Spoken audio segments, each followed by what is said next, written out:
After a stirring, fall-from-ahead come-from-behind win in Friday's home opener, it's understandable that Chicago White Sox fans felt a bit of optimism. Coming off of a split in Cleveland, the presumptive AL Central winners throwing their best and third-best arms at the White Sox, taking the red-hot Seattle Mariners down a peg seemed to forecast better days ahead.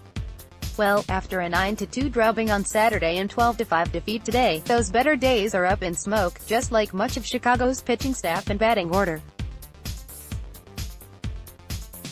Ivan Nova pitched to contact again, but where he benefited from lousy Cleveland hitters and frigid temps last week, today he ran into a buzzsaw of a Seattle offense, which touched him for 7 hits and 7 earned in the process of just 7 outs.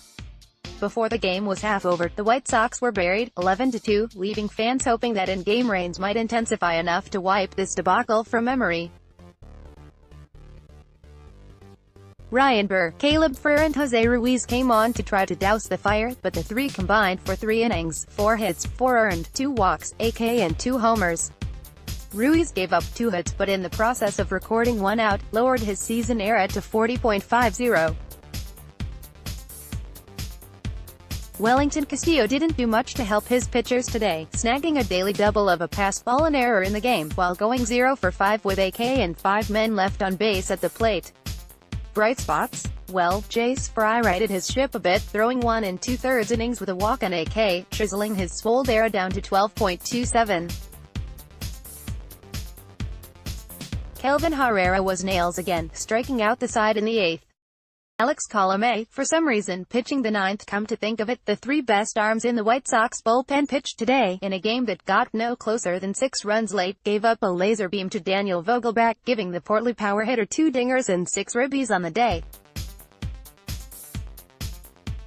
Wait, this was supposed to be about bright spots.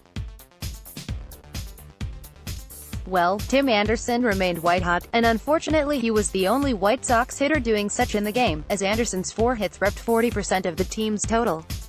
The 4 for 5 day gave Anderson 10 hits for the series.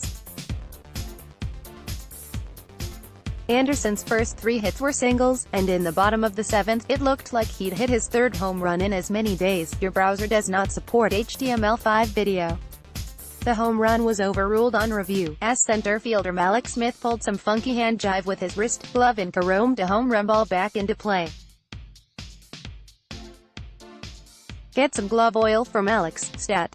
The 4-hit day pushed Anderson's season average to an MLB best .560, which is a full 131 points better than second-place DJ LeMahieu in the American League.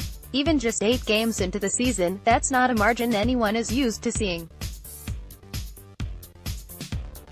Yoan Moncada was just 1 for 5 with an RBI, but had a nifty, heads-up play at third base to tag out D. Gordon with runners on the corners and no one out in the 3rd inning of a game that was then just 1-1. Tune in for the play, stay for Jason Benetti's funny call of the out. Your browser does not support HTML5 video. Not much else, really. Adam Engel had a solo homer in the 7th that keyed a 3-run inning that brought the White Sox to within 6, but if that qualifies as a bright spot, it's gonna be a long season. Oh, yeah? Oops. After the game, Ryan Cordell was optioned to Charlotte. Cordell started on Sunday and went 1 for 4 with an RBI, but his 3 outs all came by whiff. No corresponding move was announced.